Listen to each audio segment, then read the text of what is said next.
Anak Aibda WH sempat ngaku jatuh ke sawah ke guru Lilis saat ditanya, bukan dipukul Supriyani.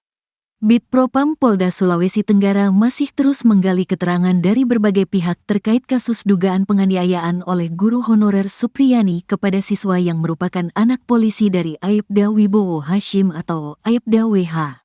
Salah satu pihak yang dimintai keterangan adalah wali kelas korban, Lilis. Dikutip dari Tribun Sultra, Lilis diperiksa oleh Propam Polda Sultra pada Rabu, tanggal 6 November tahun 2024.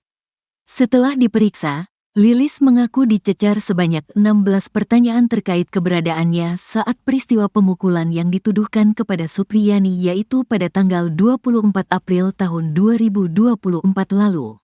Jadi ada 16 pertanyaan penyidik soal waktu kejadian hari Rabu itu, katanya. Dia juga bersikukuh bahwa pada tanggal tersebut, tidak ada peristiwa pemukulan oleh Supriyani terhadap korban.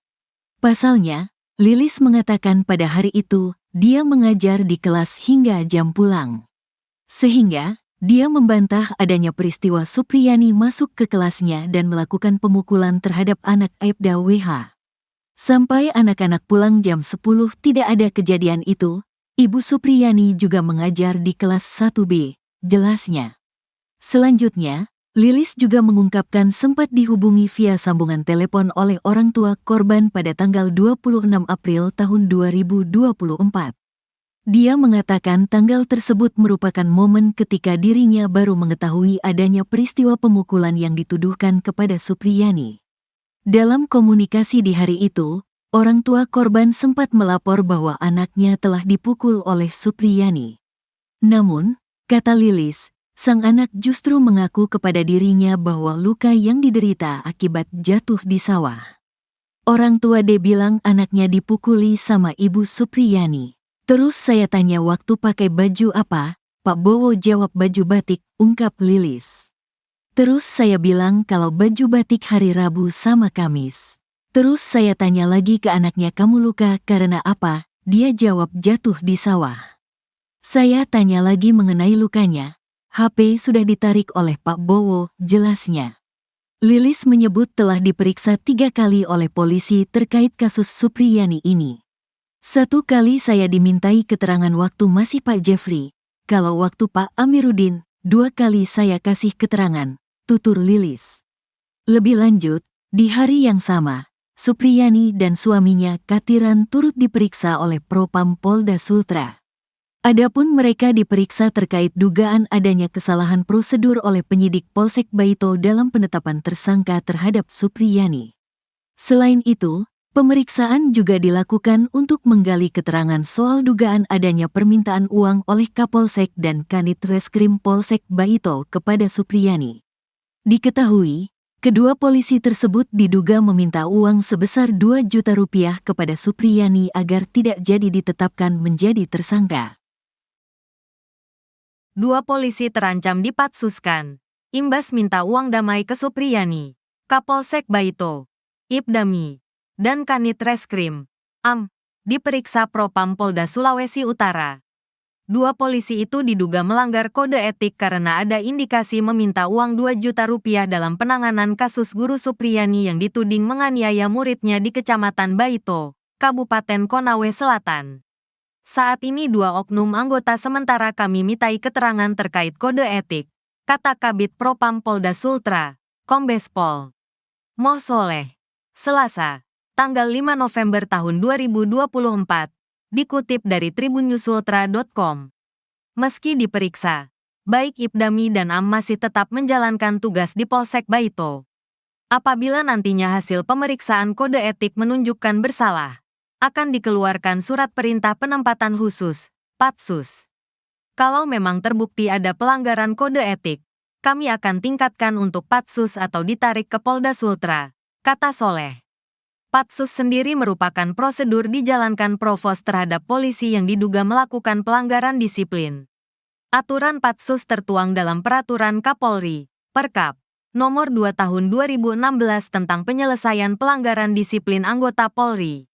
Pasal 1 ayat 35 tertulis Patsus dimaksud dapat berupa markas, rumah kediaman, ruang tertentu, kapal, atau tempat ditunjuk atasan yang menghukum.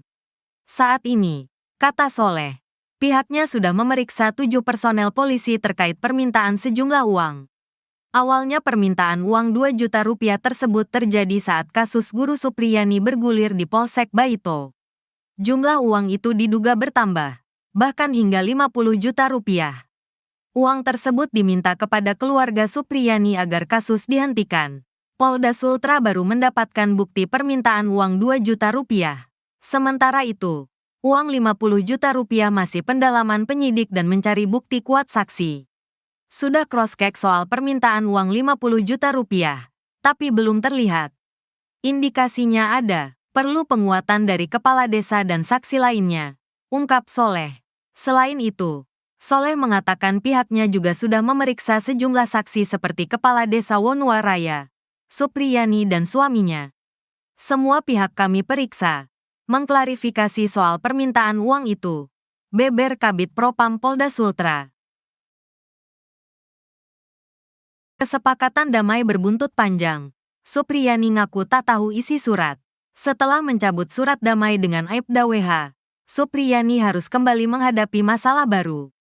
Kali ini, ia digugat Bupati Konawe Selatan, Konsel, Surunudin Dangga. Melalui bagian hukum pemerintah kabupaten, Pemkab, Konsel, Surunudin melayangkan surat somasi kepada Guru Supriyani. Somasi tersebut menyusul surat pencabutan kesepakatan damai oleh Supriyani pada Rabu, tanggal 6 November tahun 2024. Supriyani mencabut kesepakatan damai itu karena merasa berada dalam kondisi tertekan dan terpaksa. Selain itu, Supriyani juga mengaku tidak mengetahui surat kesepakatan damai yang ditandatanganinya. Dalam hal ini perbuatan saudari telah mencemarkan nama baik Bupati Konawe Selatan. Tulis salinan surat somasi yang diterima tribunnyusultra.com, Kamis, tanggal 7 November tahun 2024. Karena dianggap melakukan tindakan menekan dan memaksa saudari untuk menyepakati surat dimaksud, yang dalam faktanya bahwa kesepakatan tersebut dibuat tanpa ada tekanan dan paksaan, serta disaksikan beberapa pihak dengan tujuan untuk menyelesaikan permasalahan secara damai dan kekeluargaan. Lanjut surat itu. Seiring surat somasi tersebut, Pemkab Konsel juga mendesak Supriyani untuk melakukan klarifikasi dan permohonan maaf. Pemkab juga meminta Supriyani mencabut surat pencabutan kesepakatan damai yang dibuatnya. Oleh karena itu, kami meminta saudari untuk segera melakukan klarifikasi dan permohonan maaf serta mencabut surat pencabutan kesepakatan damai tersebut dalam waktu 1x24 jam. Tulis surat itu. Jika Supriyani tak memenuhi permintaan tersebut, Pemkab Konsel tak segan menempuh jalur hukum. Supriyani dituding melakukan pencemaran nama baik sebagaimana diatur dalam Pasal 310 Ayat 2 dan Pasal 311 Ayat 1 KUH Pidana. Guru Supriyani mengaku terpaksa menandatangani surat kesepakatan damai dengan Aibda WH dan istrinya selaku keluarga korban. Supriyani mengklaim tak mengetahui adanya agenda perdamaian yang digelar pada Selasa, tanggal 5 November tahun 2024. Mulanya, Supriyani berniat mendatangi Polda Sulawesi Tenggara, Sultra, untuk memenuhi panggilan pemeriksaan. Namun, tiba-tiba ia dipanggil Surunudin. Di rumah jabatan Surunudin, Supriyani justru diminta berdamai dengan Aibda WH dan istrinya. Dalam momen tersebut, tampak Supriyani dan istri Aibda WH, NF, berpelukan. Supriyani pun sempat menandatangani surat damai. Akan tetapi, ia akhirnya mencabut surat kesepakatan damai itu lantaran merasa tertekan. Kemarin, 5/11, ya saya sudah ada panggilan ke Propam. Namun sebelum saya berangkat ke Propam, saya dibawa ke rujak Bupati Konawe Selatan untuk dipertemukan oleh orang tua korban. Dan di situ, isi percakapan Pak Bupati itu untuk atur damai dan permintaan maaf. Tapi bukan permintaan mengakui kesalahan, jelas dia. Ia dipanggil Pak Bupati, dan saya disuruh mempertimbangkan itu. Atur damai. Dan seluruhnya saya serahkan ke pengacara saya, katanya. Sepucuk surat sempat disodorkan kepada Supriyani. Tanpa mengetahui isinya, Supriyani langsung menandatangani surat tersebut. Saya di situ. Pengacara saya telah mengetik itu surat dan saya tidak baca juga isinya karena saya serahkan semua pengacara. Di situ saya disuruh tanda tangan. Aku Supriyani. Supriyani akhirnya mencabut surat kesepakatan damai yang sempat ditandatanganinya melalui surat yang ia tulis tangan. Supriyani mengaku terpaksa sempat menandatangani surat kesepakatan damai tersebut. Menyatakan mencabut tanda tangan dan persetujuan saya dalam surat kesepakatan damai yang ditandatangani di Rujak Bupati Konsal tanggal 5 November tahun 2024, tulisnya. Karena saya dalam kondisi tertekan dan terpaksa dan tidak mengetahui isi dan maksud dari surat kesepakatan tersebut, tulis Supriyani dalam surat tersebut.